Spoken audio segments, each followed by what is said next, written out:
Esse podcast faz parte da Rede Agrocast, a primeira e maior rede de podcasts do agro do Brasil. Acesse www.redeagrocast.com.br.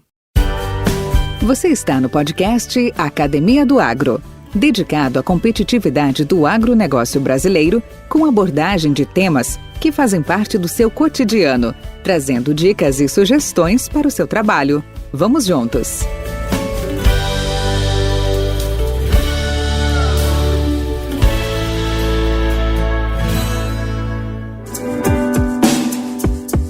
Eles têm que ter iniciativa, serem mais rápidos para capitalizar as oportunidades e mais propensos a assumir riscos de alto nível. Sua intensidade e paixão por crescimento e desenvolvimento os tornam pessoas carismáticas e persuasivas. Estamos falando do principal cargo de uma empresa, o CEO, ou diretor executivo, onde as suas responsabilidades incluem resolver e tomar decisões importantes, gerenciar os recursos e operações gerais de uma organização e atuar como o ponto central de comunicação entre o operacional e o conselho de administração. Os CEOs geralmente são responsáveis por determinar a direção estratégica da empresa e garantir que os objetivos sejam implementados por meio de etapas funcionais. Nos mercados de mudanças rápidas de hoje no agronegócio, com a interrupção digital ocorrendo em todas as fases e todas as partes deste negócio, esta questão nunca foi tão importante. Os grandes CEOs estão sempre dispostos a mudar. Os líderes estão sempre voltados para o futuro, estabelecendo metas ambiciosas e muitas vezes dependem de sua intuição. Vamos conversar com Roberto Ricci, engenheiro agrônomo, mestre em melhoramento de plantas pela Exalc USP, PhD em Genética e Citogenética pelo Iowa State University, MBA em Administração de Empresas pela FGV, conselheiro certificado pelo Instituto Brasileiro de Governança Corporativa, o IBGC. Ele tem mais de 40 anos de experiência no agronegócio brasileiro, com grande exposição internacional, tendo visitado mais de 20 países na América Latina, América do Norte, Europa e Ásia. Trabalhou em empresas de sementes como DuPont Pioneer durante 15 anos, Cargill e Monsanto 4 anos e meio e a Syngenta durante 18 anos. Por 10 anos, atuou como CEO da DuPont Pioneer no Brasil. Vamos conhecer um pouco da sua história e trajetória profissional, onde se destacam, entre tantos outros atributos seus, coragem, paixão e intensidade no que faz. Podcast Academia do Agro. Boa tarde, obrigado pela presença, Roberto Ricci. Uma satisfação muito grande contar com um papo com um colega, com um amigo de longa data, e ficamos muito felizes, tenho certeza, aqui nessa, vamos chamar, nova arena, chamada Academia do Agro, podcast dedicado a essas mentes brilhantes, esses empresários, esses líderes, esses mentores fantásticos que nós temos no nosso meio, e fico realmente lisonjeado de contar com a sua participação aqui. Bem-vindo. Oi, Franzine, tudo bem? Primeiramente, eu queria agradecer o convite aí, né, para participar desse teu projeto, que achei bastante interessante, né, como você falou há pouco tempo atrás aí pra gente, que um dos objetivos do homem é fazer um livro, assim por diante. Eu gostei dessa ideia do podcast porque ela complementa bem essa parte e vai ficar gravado aí, né? Essa situação toda de cada um da história nossa, né, que nós passamos aí, tá? Então, muito obrigado pelo convite e é uma honra e um prazer poder participar desse teu projeto. Que bacana, que bacana. Doutor, então, as minhas referências, eu sou da turma F80, você é da turma F75? Exatamente. Errei? Então, faço a minha referência aqui, depois você me dá os cocurutos na cabeça. Mas eu gostaria de iniciar, gostaria de ter as suas reflexões, contando um pouco de você. De onde você veio, como é que começou tudo, como surgiu essa aspiração de ser um agrônomo, de ser um pesquisador, de ser um gestor, de ser um CEO? Conta para nós um pouco sobre você. Pois não, Franzino, como eu te falei, para mim é uma bela oportunidade essa de poder compartilhar, né, a minha história e a minha carreira, né? Eu acho que, não que ela sirva como, não é exemplo nenhum, mas serve como uma referência para os mais jovens, para as pessoas que estão começando, né? Eu acho que essa é uma contribuição que nós que já passamos, ou estamos passando, né, pela carreira, acho que é uma contribuição adicional. Bom, eu sou de Guarulhos e minha família não tem relação nenhuma também com a agricultura, né? É bem interessante isso. Meus pais são filhos de imigrantes italianos, né? Vieram de uma região da Itália, de Campobasso. Eu acredito que lá por volta de 1910, alguma coisa assim, vieram provavelmente trabalhar aqui na cultura do café. Meu pai migrou, eles se estabeleceram inicialmente em Agudos, depois foram para Guarulhos, e onde construíram sua vida ali, tá? Bom, a minha família é muito pobre, provavelmente vocês não saibam disso, né? Mas a origem dela é muito pobre. Meu pai teve uma dificuldade enorme para criar os filhos e assim por diante, né? Mas depois, acho que de tanta dedicação e trabalho duro, ele conseguiu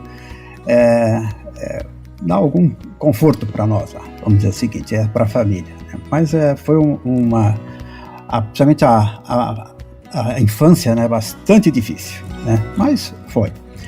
Interessante o seguinte, eu sou de Guarulhos, nunca tive relação nenhuma com agricultura, mas sempre fui apaixonado pela agricultura. Interessante isso. Pouca gente sabe, mas na minha juventude, meus 14 anos, 15 anos, tá, eu já tinha já me apaixonei, vamos dizer, pela área da agricultura. E pouca gente sabe, eu fui um grande criador de coelhos, né? Eu tinha paixão por essa parte aí. Na verdade, ganhei um coelho do meu pai, uma coelha, na verdade, né? E a partir daí eu cheguei a ter mais de 200 coelhas. E é interessante que quando a gente faz as coisas com paixão, né, aonde a gente pode chegar. Essa foi a minha primeira lição de vida, que com dedicação e assim por diante, você pode atingir lugares que você não imaginava, tá? Então, eu cheguei de uma coelha a ter 200 coelhas, né? Virei um especialista, isso daí, e eu já passei a noite toda fazendo casinhas de coelho. Eu mesmo projetava, e fazia coelho e assim vai. Bom, então, imagina, 200 coelhos numa casa em Guarulhos, né? O trabalho que isso dava, tá? Bom, mas isso foi até meus 18 anos, tá? 18 anos, com 18 anos eu fiz o cursinho, né? Ali, o objetivo, e aí ficou a coisa bastante difícil de eu continuar com essa atividade. Acabei deixando essa atividade aí. Bom, a minha história profissional, ela começa, eu acho que os fatos marcantes, né, da carreira do profissional, para mim começou em 71, quando eu fiz o cursinho, tá? Lá eu me apaixonei pelo estudo. Interessante, né, que os professores de cursinho têm essa habilidade, né, de incentivar os alunos e assim por diante. Aquilo me marcou bastante. Interessante que um dos meus professores foi o Drauzio Varela, né, que hoje está aí na mídia, assim por diante, né? Por sinal, na época era um fumante muito forte, e de lá teve assim, outros professores que fizeram carreira assim, mais espetaculares, tá? Outra curiosidade é que na época que eu fiz o cursinho lá, o Ademir Torquetti trabalhava lá, certo? Então, não diga. É verdade. O Ademir Torquetti trabalhava lá, e a gente não sabia disso daí, evidentemente, né? Mas nós acabamos nos encontrando depois, né, na Pioneer. Mas bom, essa foi uma primeira coisa também bem interessante. Eu morava em Guarulhos, tinha que pegar o ônibus na Aviação Guarulhos, ali eu saía às 4h30 da minha casa, né? Pegava o ônibus ali em Guarulhos, ia até o Parque Dom Pedro II, dali eu caminhava, né, até a Avenida Paulista, onde eu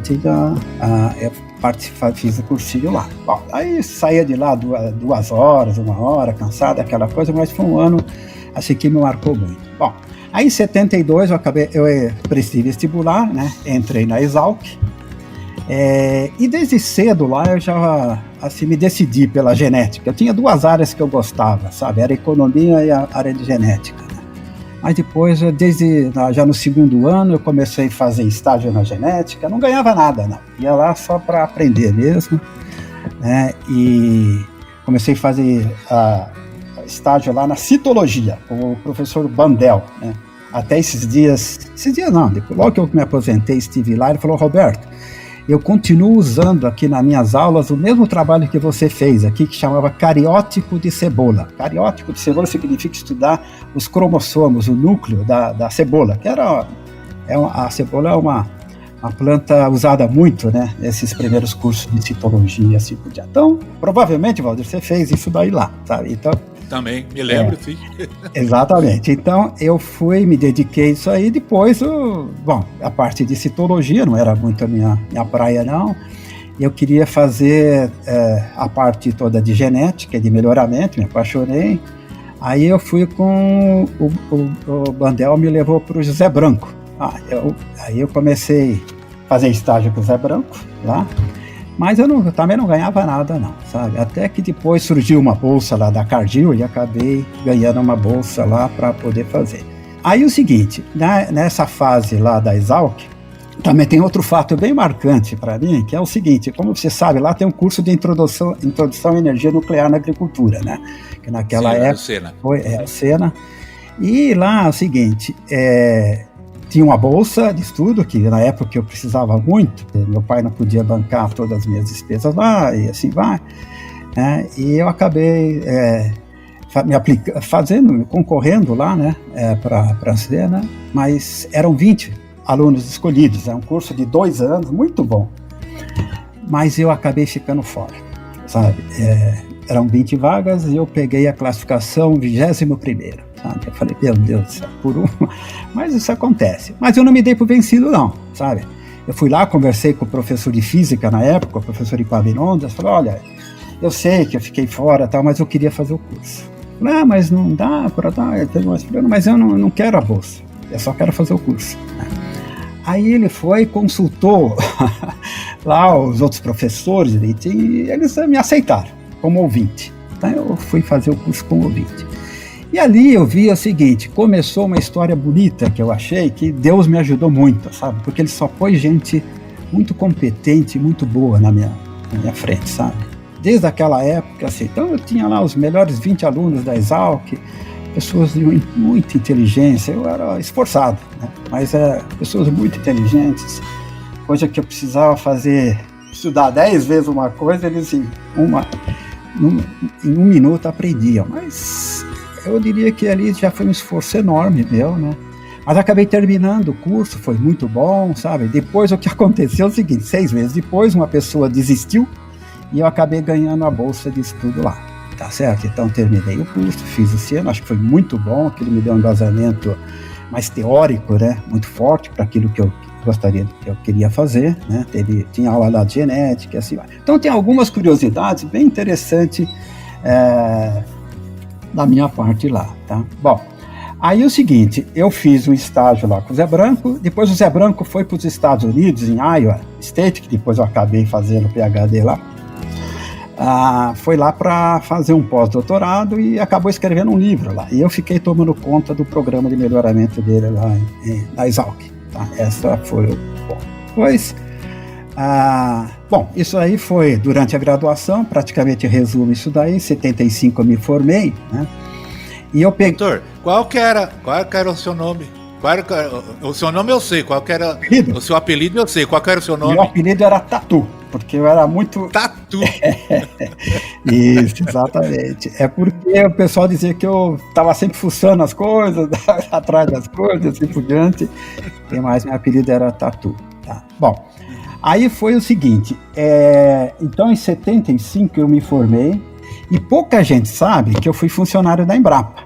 Quando eu me formei em 75, eu participei dessa onda do Brasil, né, de investir em recursos humanos, né? Então, nessa época, a Embrapa contratou muita gente, uns foram para os Estados Unidos, outros para a Inglaterra, França e tal, e eu fiquei aí na Exalc, né, fazendo o mestrado. Então eu terminei, fui contratado da Embrapa, né, comecei ali o pós-graduado em 76,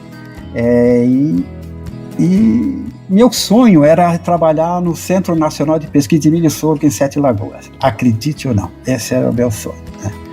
E o professor Paterniani tinha muita influência na época ali e tal. Ele falou: Roberto, não, eu vou te ajudar, vai lá, e assim por diante, né? Eu me dava muito bem com ele, né, Paterniani, e assim foi. Bom, quando foi eu fiz rápido. Outra coisa é o seguinte, eu sempre fiz as coisas muito rápidas, sabe? Então, tinha 3 anos para terminar em Embrapa, eu acabei fazendo 1 ano e meio, eu tinha terminado os cursos, e depois já estava pronto para fazer a tese, e acabei terminando em 77, né, ali. E a Embrapa, na época, me mandou para Rondônia, para fazer melhoramento de mandioca. Você acredita isso?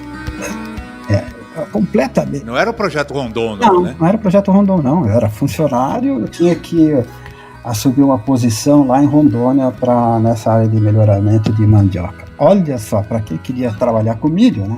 Como é que eu ia fazer? Bom, eu tinha um compromisso com a Embrapa que se eu ficasse 2 anos estudando, eu teria que necessariamente trabalhar outros 2 anos para a Embrapa, tá certo? Bom, senão eu tinha que devolver o dinheiro.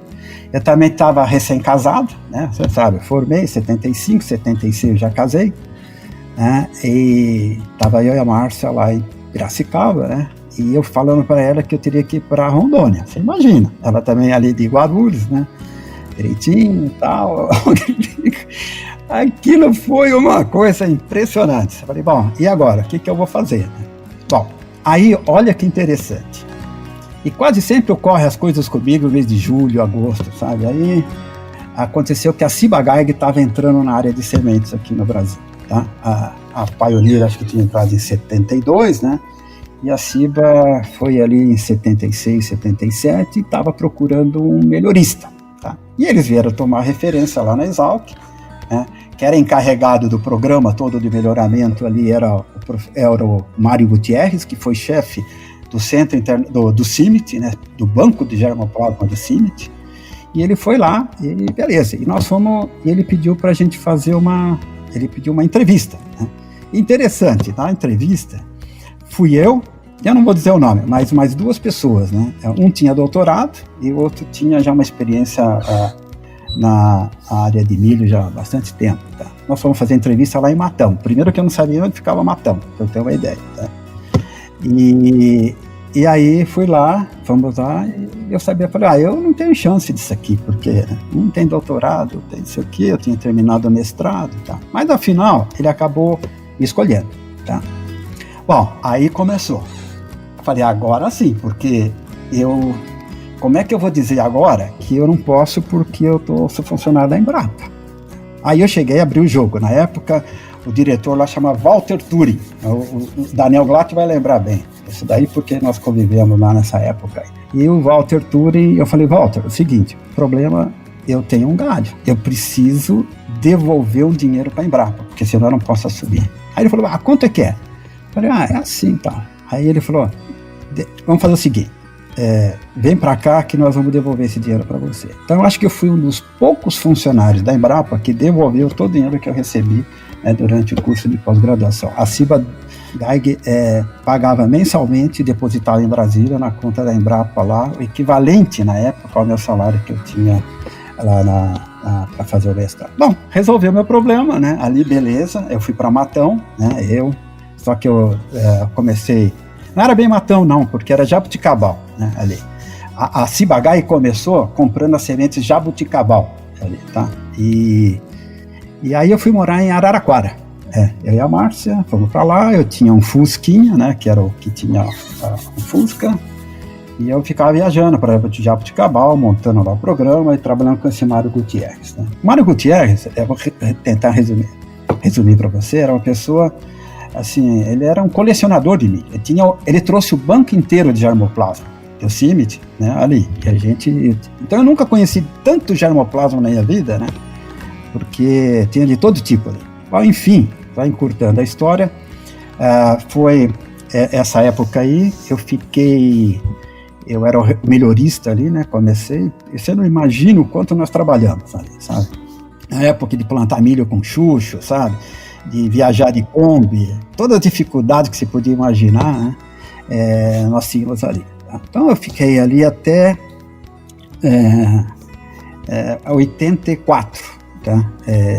84.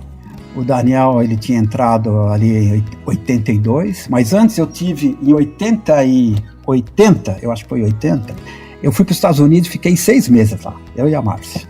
Tá? Nós rodamos todos os centros de pesquisa da Ciba-Geigy lá. Tá? Eu fiquei 6 meses, visitei. Então eu tive uma exposição enorme com todos os melhoristas da época lá, que chamava Funk City International. Era baseado em Bloomington, Illinois, onde o Carlinhos ficou até um tempo aí. Tá? Então era baseado lá, eu viajava lá pela Carolina do Norte, Tennessee. Eu rodei mais nos Estados Unidos que eu rodava no Brasil, pra você ter uma ideia. 6 meses lá, e foi um aprendizado enorme, sabe, aquilo lá. E quando eu voltei, né, eu voltei em 80, foi mais ou menos 80, acho que foi 80, 81, não me recordo mais, não. E aí eu implantei na Ciba, lá no programa, um programa de avanço de produtos, que a gente não tinha, né? Naquela época. Assim, o melhorista é o que mandava, sabe? Naquela época, os programas de pesquisa, o dono ali era o melhorista. Tinha cada um, a Cargill tinha o seu, né? A Grosseries tinha a pessoa lá que mandava, a própria Pioneer também tinha, e assim vai. Então, era mais ou menos muito mais personalizado, personificado, vamos dizer, né? A figura do melhorista é o que mandava, sabe? Mas eu achava, assim, uma injustiça com o melhorista, porque...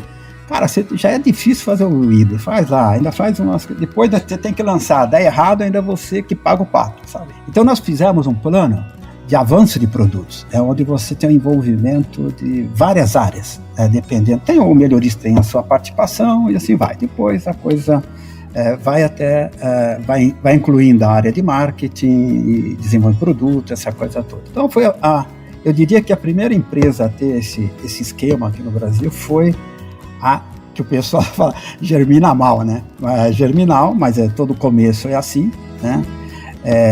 E a Ciba-Geigy na época não tinha tradição nenhuma, em semente zero, né? Enquanto que a Pioneer tinha toda uma experiência enorme em semente, e a gente sempre lá fala, puxa vida, a admiração pela Pioneer sempre foi enorme, né? Sempre a gente imaginava que um dia poderia ter um aprendizado lá. Bom, isso foi, né? Então depois eu acabei ficando fiquei como melhorista até 84, né?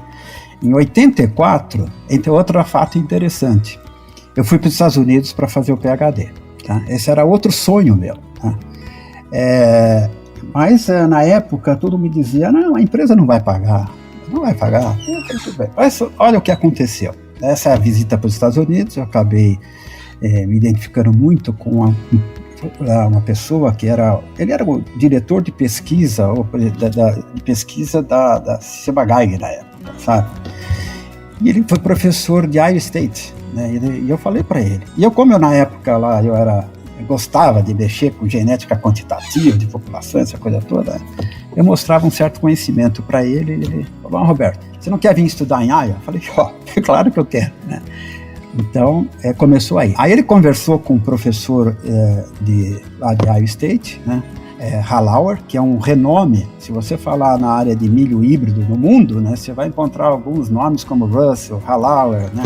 Steve Eberhard. Por sinal, Steve Eberhard foi essa pessoa, chefe, que me levou para lá, né? Ele escreveu para o Hallauer, que era professor lá, e o Hallauer falou, não, pode vir aqui e tal, eu aceito ser seu orientador e tal. E aí, tudo bem. Aí eu ganhei uma bolsa de estudos da Ciba, né, da Basileia. Na época eram 3 pessoas que ganharam, foi uma da Argentina, o Eduardo Brum, né, que foi estudar em Illinois, eu acabando de estudar em Iowa, né, e tinha um outro suíço, né, que foi para Carolina do Norte. Então eram os 3 lá bolsistas que ganham. Então na época eu fui demitido aqui da Germinal, assim, por uma questão. Mas eles me recolheram todo o INSS, para fim de aposentadoria, eles recolheram direitinho e eu acabei indo para lá, né? E assim por diante. Lá foi um aprendizado enorme. Eu diria que foi outro marco, né?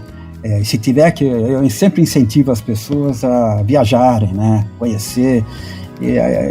Eu sou um apaixonado pelos Estados Unidos, né, mas e com razão, porque eu vivi lá bastante, sabe, eu conheço bastante lá. Então, fui para Iowa e ali, gente, ali eu sofri. Ali é aquela coisa do impossível, né? A gente sempre acha que a gente não tem os tombos, né? Mas eu diria que minha carreira profissional tem muito tombo, sabe? Muito. Mas assim, acho que eu soube me levantar de vários deles. Podcast Academia do Agro. Mas eu fui para lá e ali, gente, na época, que tinha de chinês, indiano, os melhores... Coreano. Meu Deus do céu. E ali estava eu lá, assistindo as primeiras aulas, tudo em inglês, a dificuldade em inglês existia, né? Tendo que fazer prova de inglês. E o meu compromisso, e Iowa State era o seguinte, se você levasse, né, ficasse com nota... Lá a nota lá você tem A, B ou C, tá? E se você não ficasse com média B, no semestre, você era desligado. Quer dizer, imagine, eu já tinha tido aqui uma atividade profissional aqui, tinha sido melhorista, estava com a esposa lá, e voltar, né, sendo desligado de uma universidade. Meu Deus do céu, aquilo foi uma pressão enorme. Mas, enfim, né, acabei encurtando também, terminei, eu tinha 4 anos para fazer lá o PhD, acabei fazendo em 3 anos. Né? Escrevi a tese e tal, e acabei voltando para o Brasil em 87. Quando eu voltei em 87, nós fomos para Uberlândia. Nós vendemos a fazenda toda que tinha lá em Matão, né? E o Daniel Glatt tinha acabado de sair da empresa. O Daniel sempre me deu um apoio muito grande, a gente se dava muito bem. Por sinal, quando ele veio para o Brasil, a gente, né, saía para plantar ensaios, né? E a gente teve um aprendizado junto muito, muito bonito, né? Eu sempre admirei muito o Daniel por várias qualidades que ele tem. Esse direitinho, eu digo para você que eu aprendi muito com ele em vários aspectos, sabe? Então, mas essa foi a vida, né? Então ele saiu e a gente tinha que continuar a vida, né? Essa é outra característica da vida profissional nossa, e eu tive isso, que você, gente, você trabalha numa empresa, você se apaixona, você, pelo trabalho, né, sente satisfação do trabalho das pessoas, depois do tempo, você vai se separando, você muda, vai para outro lugar, aquela coisa, não que a gente deixe gostar, mas a vida é assim, né? A distância vai separando um pouquinho as pessoas e assim vai. Bom, enfim, tocamos a vida, né? 87, mas aí montamos, essa fase da vida foi muito boa para mim também. 87, voltei, fui para Uberlândia, né? Montamos a estação de pesquisa da Ciba lá, foi a primeira empresa, né, a ir para o Triângulo Mineiro, foi a Ciba Geigy, isso em 87, tá? Eu fui para Uberlândia, uma situação muito diferente do que tem em Uberlândia hoje lá, tal. Montamos também a estação lá em Cascavel, né? Na verdade Santa Teresa do Oeste, que depois foi invadida pelos sem terras, né? O Paulo Leite que cuidava lá, ele reportava para mim, eu estava sempre lá, e lá teve outro acontecimento que marcou minha vida, né? Que eu acabei, em 88, indo lá, adotei minha filha, né? A Natália, né? Em 88, coisa de muito orgulho meu, né? Mas também foi uma situação bem complicada, sabe? Onde eu me aproximei muito de Deus, sabe? Assim vai, e foi uma lição de vida, que ela não foi uma lição profissional, foi uma lição de vida, bacana, e então, ótima, né? E isso foi 88, as coisas ali na pesquisa iam muito bem, a gente tinha um espírito de equipe muito forte, sabe, ali, né? Era uma equipe super interessante. Essa foi uma marca onde eu passei, né? Teve um espírito de equipe muito forte. Claro que sempre vai ter pessoas descontentes, aquela coisa, um critica, outro não gosta, isso faz parte da vida também, né? Mas a gente foi um momento muito construtivo, sabe? De energia positiva, sabe? A gente, direitinho, que por sinal também em 88, foi a primeira vez que eu tive contato com o Mariano, né? E a Erna vai lembrar disso, porque ela até me vê. O Mariano e o Logan lá me convidaram para ir para Paianeira, tá? Isso foi em 88, né? Eu fui até visitar a estação de Itumbiara, tudo, mas depois eu falei para o Mariana, eu tive com a Ciba lá, eu não posso sair, eu tinha um compromisso também, já fiz, e acabei estavam saindo na época. Declinando. Apesar que era meu sonho, sabe, todo mundo queria ver, pô, o que a Pioneer faz diferente? O que o vetor milionista da Pioneer faz diferente lá, né?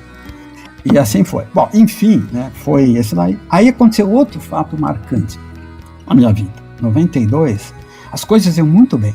Lá a gente estava lançando, até o Torque lá, por exemplo, nós lançamos Master, Excel, até o Torque estava ali. Depois, aí me mudaram para produção de sementes.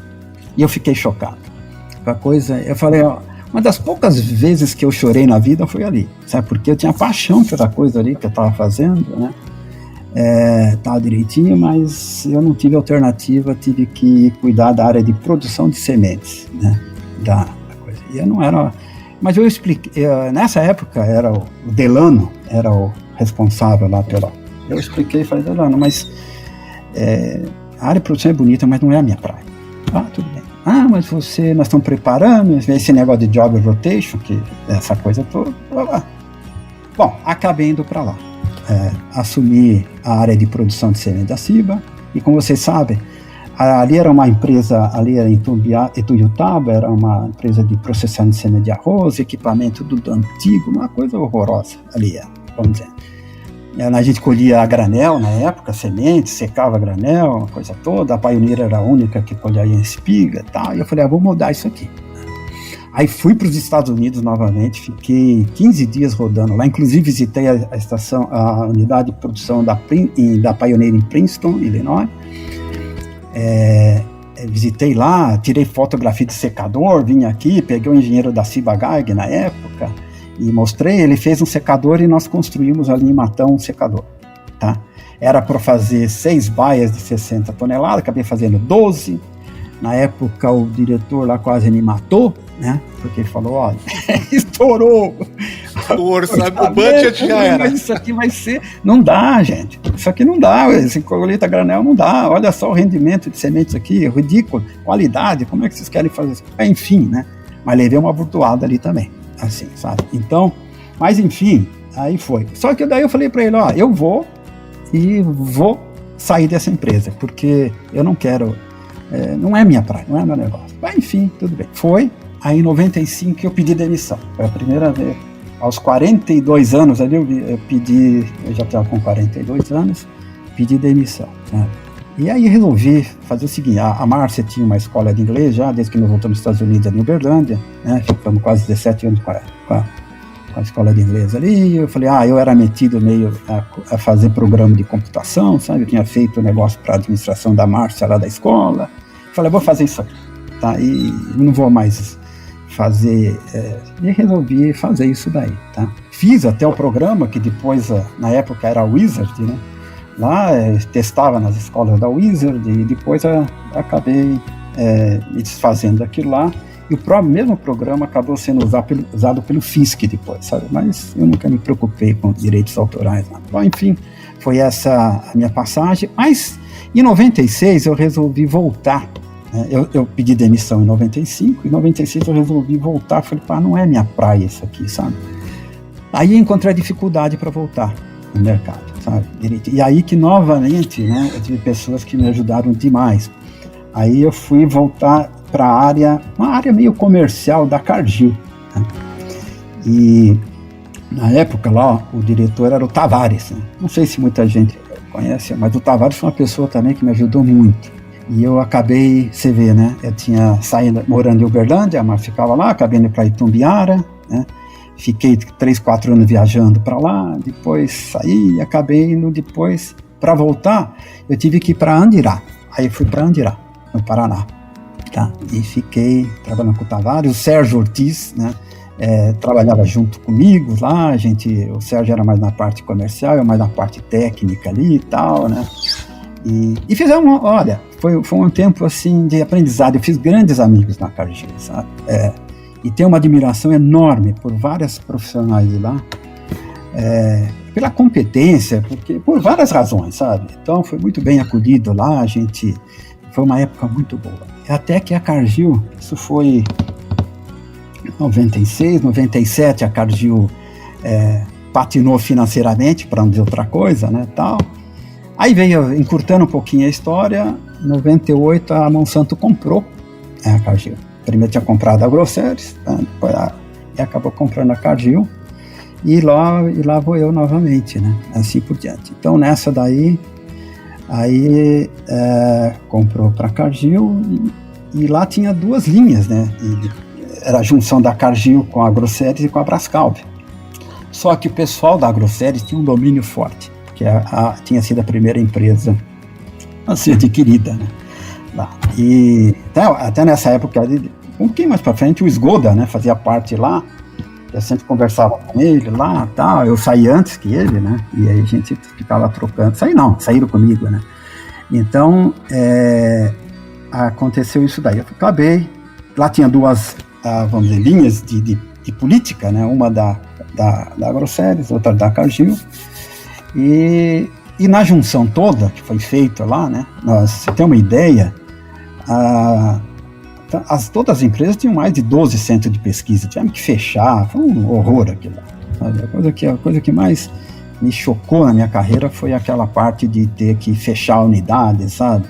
Dispensar pessoas, aquilo é traumático. Sabe? Eu sempre rezei e falei, olha, eu nunca mais quero participar disso, sabe? Nunca mais. Então, é um negócio assim, que machucou muito, e você não tem alternativa. O problema é esse, sabe? Porque é impossível você ter 12 centros de pesquisa, sabe? Toda aquela diversidade e toda a junção de empresas, né?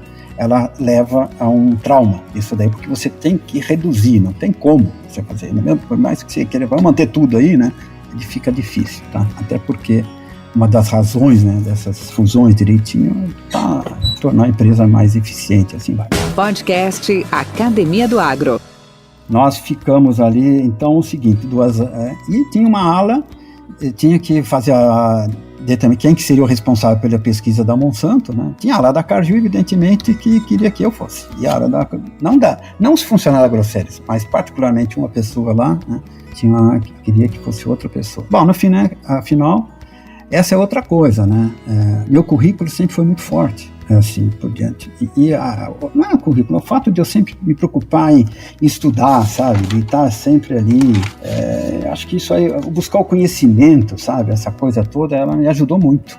E foram lá, fizeram análise de currículos e acabei sendo nomeado, então, diretor de pesquisa da Monsanto. Tá, isso foi em final de 98, né? Aí eu tinha saído de Andirá, ido para Campinas, depois Campinas voltei para Uberlândia, tá? Lá. Voltei para Uberlândia e o diretor lá de pesquisa da Monsanto, né? Então nós tivemos que fazer toda aquela junção, tal, juntar bancos de germoplasma, vários melhoristas, então, mas assim, foi até que eu implantei lá o mesmo esquema de avanço que a gente tinha lá na Germinal, né? Depois eu tinha implantado na Cargill também, lá também, e até hoje lá. Até hoje a Monsanto usa o mesmo avanço de produtos, que foi, as bases, né, são as mesmas que eu deixei lá. Tá? Então, mas aí eu desentendi com o que seria o presidente lá, um dos presidentes, que eram dois, né? E na verdade tive um atrito forte lá, numa reunião lá. Eu fui explosivo, vamos chamar assim, né? E eu já sabia que ia me mandar embora. Então em julho, eu fui mandado embora da Monsanto. Só que uma semana antes, olha que coisa interessante, o Carlos Raupp tinha me convidado para ir para lá, para Pioneer. E eu falei que não dava. Só que uma semana depois eu falei, você tem aquela vaga ainda? Aí eu falei, não, ela falou, tem sim. O Raupp estava até nos Estados Unidos nessa época, tá? Beleza. Então eu acabei, assim, e ele falou, mas você foi diretor lá, aqui a vaga que eu tenho. Eu falei, não importa a vaga, não quero saber disso aí. Nunca fui uma pessoa interessada em posição. Cargos, né? Não, nunca fui, é verdade, nunca tive a intenção nenhuma e nunca planejei nada disso, sabe? Então, acabei indo trabalhar com o Carlos Raupp lá em Tumbiara. Então, o Carlos, na época, tinha o PCC, PD, aquela coisa, eu fiquei responsável pelo PCC, né, ali, e acabei, eu e o Raupp fazendo a gente, assim, tem pessoas que eu tenho uma grande admiração, sabe? Como eu já falei aqui, eu citar nomes, né, mas alguns eu sou obrigado a mencionar, né? Então, o Carlos Raupp, o próprio Daniel, as pessoas que trabalharam comigo diretamente depois, eu tenho muito orgulho, né, dessa minha carreira e ter tido essa possibilidade de trabalhar junto com vocês, né, daí na Cargill, né, e na Germinal, também, nós tínhamos profissionais lá espetaculares, né, assim vai. Enfim, mas aí eu, em 2000, né, saí em julho da Monsanto, em 1º de agosto eu estava na Pioneer trabalhando em Itumbiara. Beleza, fui para lá e gostava demais lá, sabe? Na época o André Aguirre sempre ficava baseado lá, né? A gente sempre ficava, eu ficava até mais tarde lá, ele também conversando, aquela coisa toda sobre o milho, né? Eu ficava ali toda direitinho. E então foi uma fase muito boa, que é onde todas os lançamentos que fizeram uma grande diferença na Pioneer ocorreram nessa época aí, né? O F53, que era um livro feito lá, boa parte lá em Toledo, pelo Delmar, excelente, nossa, um aprendizado enorme com o Delmar, com a turma lá toda, né? Mas era um híbrido lançado para o sul do Brasil, né? E o Ademir sabe as histórias, né, que nós tivemos para trazer ele para Uberlândia, né, na região das áreas irrigadas dali, sabe? Porque ele é muito sensível à polissória, né? Então a gente morria de medo e tal, mas enfim, eu não tenho tempo de contar essa história assim, mas na primeira oportunidade que você tiver, vocês puderem conversar com o Ademir, vocês vão ver que a história é bonita, né? Bem bacana, assim, ó, de quebrar um pouco de paradigma, sabe, de correr risco, sabe, ali tem esses exemplos enormes de mudanças assim, meio violentas, sabe, assim, meio radicais, como eu chamo, sabe, então nós tivemos ali. Afinal de contas, o que aconteceu? O F53 nasceu em Toledo, ficou nas terras altas lá do sul, depois subiu para as terras altas do Brasil Central, depois falou, nunca vai poder entrar na Terra Baixa, aí foi para a Terra Baixa, aí falou, nunca vai poder entrar na Safrinha, né? Entrou na Safrinha, agora vai ao Mato Grosso, não. Foi no Mato Grosso e continua sendo ainda um bom produto, né?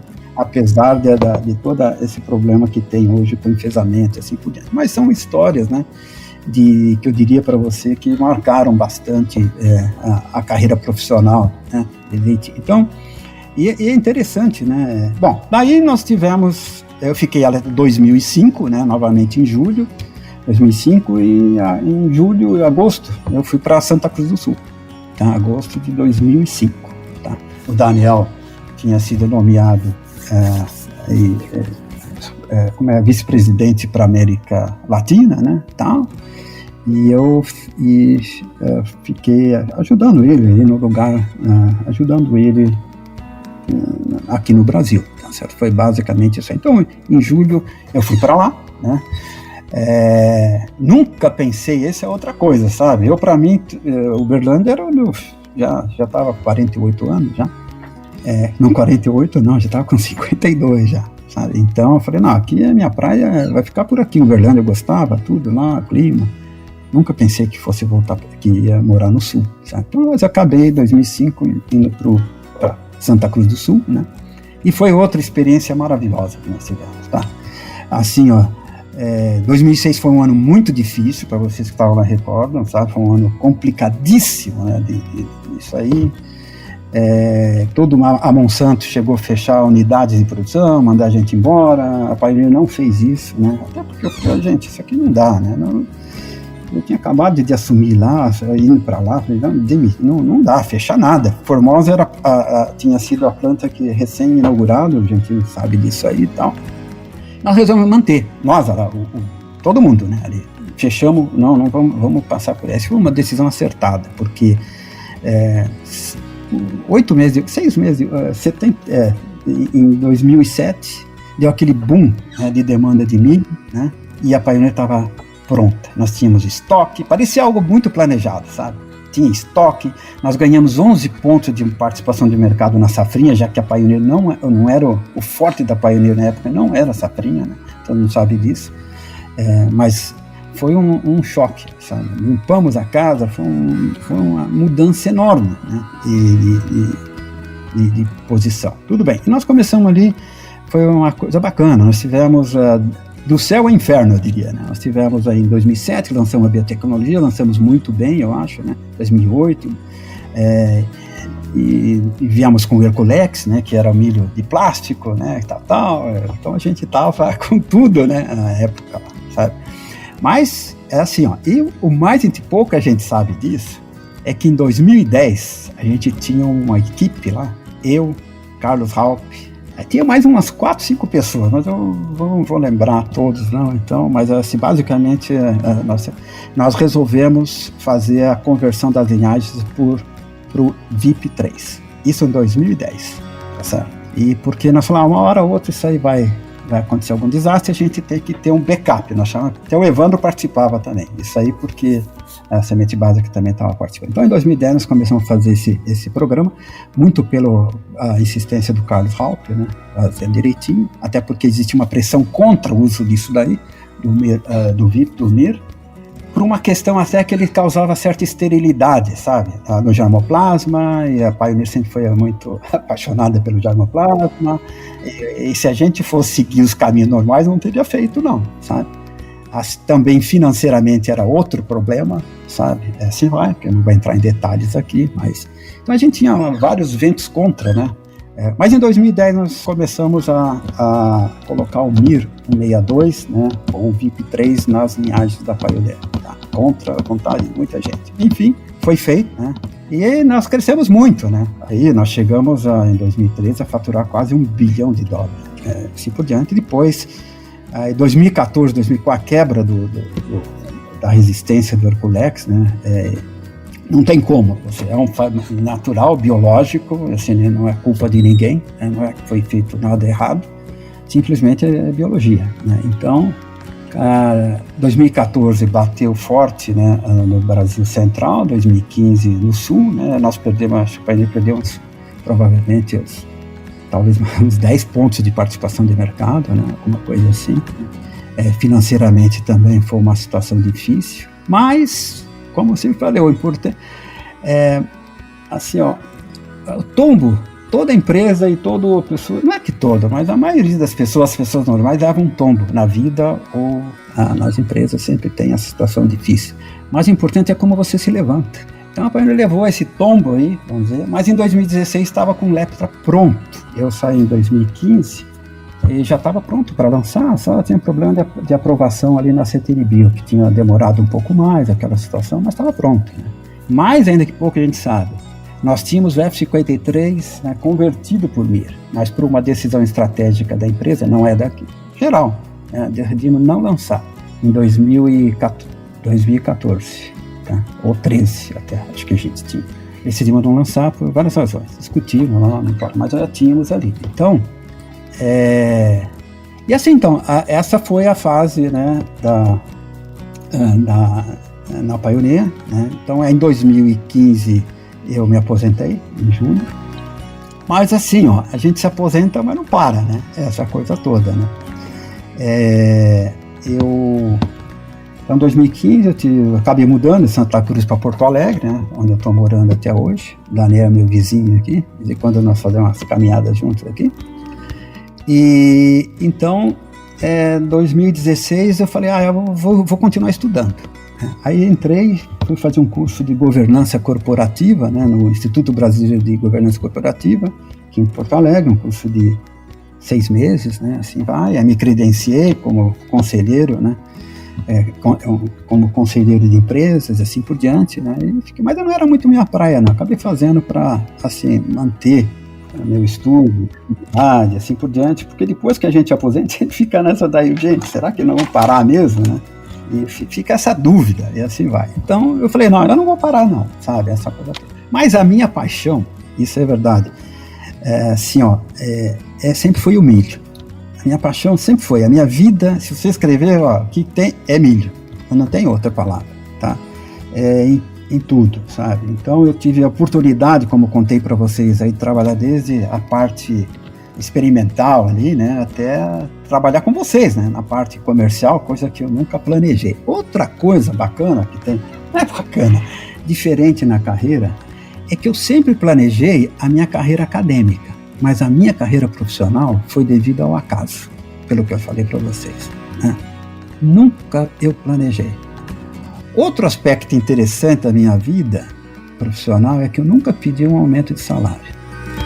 Em nenhuma situação, nem o tempo de cargo. Pelo contrário, eu aceitei salários abaixo do que eu vinha. Quando eu saí da Monsanto, fui para a Pioneer, todo mundo sabe disso, era bem diferente a situação, sabe? Um cargo, um diretor lá, outro cargo era ser um melhorista lá. Mas, e assim, eu teve outros casos também, sabe? Mas nunca, o dinheiro nunca me moveu para isso daí. Ele sempre para mim foi uma consequência, né? Nunca fui uma pessoa... Minha vida financeira é arrumada, sabe? Não é nada espetacular, era arrumada, só isso daí. Mas nada espetacular, né? E hoje, Ricci, o que você está... Então, o que eu estou fazendo hoje? Então, chegar lá. Então, nós chegamos aí em 2017, também eu tive... Aí o Ferrari, que trabalhou na DuPont, né? Conversando com o Daniel e tal, o Ferrari que ia montar a divisão de sementes lá da Nortox, e falou, Roberto, tem condição. Aí eu falei com o Ferrari, nós começamos esse projeto aí, já começamos em 1º de janeiro de 2017, né? E então eu faço essa consultoria para eles lá, né? na Nortox, para a de sementes. E também faço uma consultoria lá pro Verni Verma, né? Pro Verni, que estudou comigo em Iowa State. Muita gente não sabe, mas eu e o Verni... Vocês foram colegas lá? O Verni trabalhava, ele estudava, ele se dedicou a soja. Nós fomos, só que eu voltei antes, né? Porque quando ele foi para lá, ele foi para fazer o mestrado, eu já tinha o mestrado, tá? E ele fez o mestrado e o doutorado lá, eu fiz só o doutorado, tá? Então... Mas eu e o Verni lá, era assim, dia a dia, estudando junto, aquela coisa toda, né? Quando ele tinha 23 anos, era um dos alunos mais jovens lá em Iowa State, era o Verni, tá? Muito dedicado, responsável, aquela coisa toda, sabe? Sempre foi assim. Então, e aí agora eu tô nesse projeto, né? De criar uma empresa de sementes ali na Nortox. Meu sempre desejo, meu desejo é que dê certo lá, para a gente poder gerar mais oportunidades, né, para as pessoas, assim por diante, né? E é difícil, né? Assim, então, mas eu acho que vai dar certo, sabe? Tá dando certo, e é um projeto que eu amo bastante, que eu adoro, faço por paixão, e vamos ver, né? Mas o resultado é sempre imprevisível quando você trabalha nessa área, né? Mas eu acredito que vai caminhar bem, sim. Tá? Então, isso é o que eu estou fazendo hoje, né? E faço muito prazer. Roberto, Mas, sabe... Pode falar. Não, eu ia falar, só para terminar, assim, minha exposição, para falar da carreira, tá? Eu acho que tem algumas coisas, assim, importantes para as pessoas seguir uma carreira, né? Que é praticamente... aquilo que eu acho que todo mundo fala, é a paixão por aquilo que você faz, sabe? Aquilo que porque isso te permite fazer as outras coisas. Se você tem paixão gosta do que você faz, né? Você vai ver, você vai ter dedicação, você vai buscar conhecimento, né? Você vai se diferenciar, né? Essa é outra coisa importante na carreira das pessoas, é se diferenciar. Muitas das oportunidades vieram para mim, né, porque em algum ponto eu me diferenciei, seja porque estudei lá fora, seja porque do inglês, seja porque por causa daquilo, porque uma série de outras razões, mas a diferenciação na carreira, ela é importante, sabe? E acho que foi isso aí, mais ou menos um bom resumo aí da minha carreira. Não, cara, e você vê como são as coisas. Eu preparei aqui um rol de perguntas, inclusive algumas eu já tinha até compartilhado contigo, mas você as percorreu com muito brilhantismo. Por exemplo, a evolução da milhocultura, né, nessas últimas quatro últimas décadas, você já deu um painel bem claro do que aconteceu nesses últimos anos, nessas últimas décadas, né? Vamos chamar assim. Eu ia te perguntar quais foram as agruras e as bravuras de um CEO, né, dentro de uma empresa. Você comentou pontualmente várias passagens, vários momentos marcantes, né, que vocês tiveram. Uma outra pergunta que eu costumo fazer, e eu acho bastante interessante, ela não é pegadinha, né? O pessoal fala, não, isso foi pegadinha, me pegou desprevenido. Não, mas é tipo assim, quando é que você se sentiu que as coisas estavam fora do trilho, desorientado, e o que você fez para superar? E você comentou isso, olha. Legal. Não, e você fez alguns comentários muito bons desse aí. Olha, cara, eu fui demitido naquele momento. Ué, mas por que eu fui? Uma hora porque eu dei a minha opinião, eu fui agressivo, outra hora porque não tinha jeito. Tinha que fechar, sabe? Então, a trajetória aí foi muito bem comentada, muito bem marcada, viu, Risse? Mas, lógico, eu queria te deixar como pedir a ti uma última reflexão, e ela é até atual, porque me fizeram essa pergunta alguns dias atrás, e eu gostaria de repassá-la para você também. E que foi o seguinte: hoje o agronegócio brasileiro está numa pujança fantástica, está numa proeminência maravilhosa. Hoje o seu papel, o seu status perante ao mundo é notório, é grande, é relevante. Mas, como disse, né? O pessoal vê as pingas, mas não viram os tombos que o agro, né, a agropecuária e a agricultura passaram nesses últimos 40 anos para chegar nesse status. E hoje, apesar de toda essa exuberância, há um movimento muito grande, principalmente da mídia, tanto impressa como digital, em desfavor do agronegócio. Por maldade, ou às vezes até por desconhecimento, porque é desmatamento, é por conta de carbono, é por conta de pouco apoio à agricultura familiar. Qual que é a sua visão sobre isso, Risse? Bom, a minha visão disso é que a maioria dos críticos que falam eles estão... eu vou dizer para você, eu não concordo. Eles não têm uma ideia da real capacidade da agricultura brasileira, ou do profissionalismo, da evolução que nós tivemos. Acho que a maioria do grupo aqui sabe perfeitamente, né, o avanço tecnológico que nós tivemos. Vem com essa história de desmatamento, uma série de coisas aí, mas eu vejo até dentro da minha família, vamos falar algumas coisas, mas você vai no Mato Grosso, olha lá, gente, é cerrado. Boa parte lá é cerrado, né? Mas e na Amazônia lá, gente, sempre vai na Amazônia, tem gente que vive lá, tem essa coisa toda. O Brasil, principalmente, é o seguinte: ele construiu uma base que ele não precisa, né, cortar uma árvore se ele quiser produzir mais alimentos. Fato, verdade. Certo? Enquanto que a boa parte do mundo, eu viajei bastante, fui para a Europa, para os Estados Unidos, fui 3 vezes para a China, e viajei. Vai ver lá como é que é o negócio lá. Sabe? Então, a gente fica assim sendo massacrado, né, por pessoas que cometeram erros ambientais, tá? E a gente fica com aquele complexo de inferioridade, né? Nós aqui estamos fazendo tudo errado. Tem que parar com isso, né? Eu acho que nós temos uma competência nossa fantástica, sabe? Eu acho que a formação de recursos humanos no Brasil foi um exemplo, né? A Embrapa ajudou muito nisso daí, não parece, mas cada um com um grãozinho de areia no seu, sabe, direitinho, né, acabou construindo uma tecnologia que é adaptada ao nosso mundo, né. Queira ou não queira, nós estamos numa agricultura tropical, que é completamente diferente da agricultura temperada.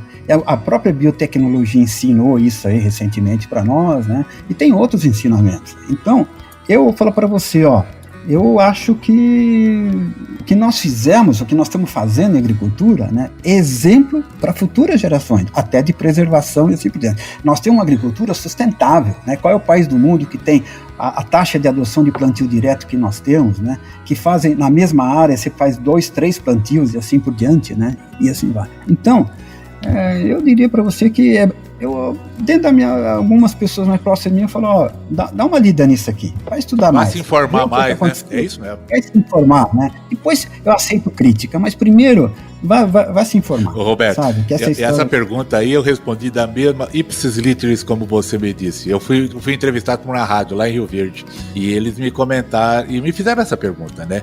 Eu falei, cara, primeiro, isso é preço de desinformação ou de pessoas totalmente desinformadas mesmo do que é a realidade. Nós somos exemplo para as futuras gerações. Você citou muito bem, olha a questão do plantio direto. Hoje, o único país no mundo que tem retenção proteção obrigatória pelo produtor, e com satisfação o produtor faz isso, de 20% da sua área em termos de proteção ambiental. Então falar que está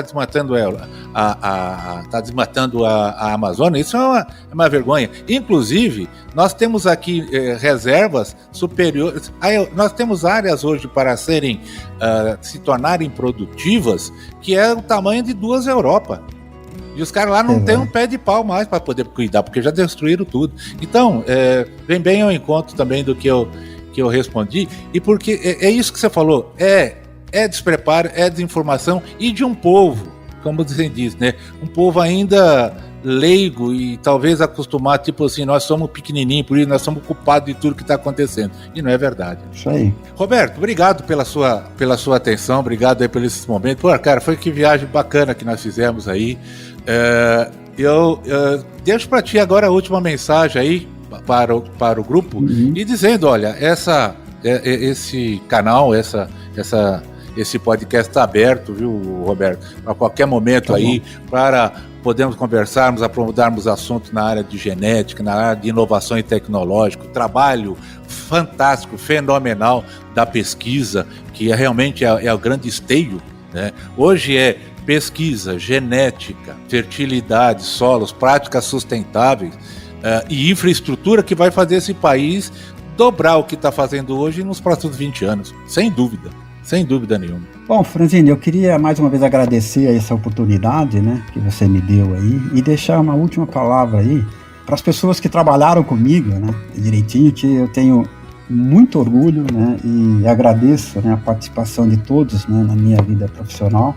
Eu acho que foi, eu fico devendo, né, uma série de coisas. Às vezes eu me sinto culpado por algumas coisas, mas a ideia é assim. Enfim, né, muito obrigado a todos que trabalharam aí com a gente nesse período aí, tá bom? Beleza, Roberto, eu te agradeço também pela oportunidade novamente, e para mim é um privilégio tê-lo como amigo, como colega e como bicho.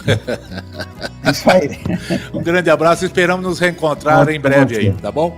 Tá bom, obrigado, abração para você. Abraço a todos. Tchau. Aí, obrigado, viu? Tchau. Com temas expressivos e dinâmicos, esse intercâmbio semanal visa oferecer um melhor desenvolvimento em suas habilidades profissionais e nas atividades e práticas do seu cotidiano. Somos da Academia do Agro, o podcast para todos aqueles apaixonados pelo agronegócio. Te aguardamos no próximo episódio. Até lá!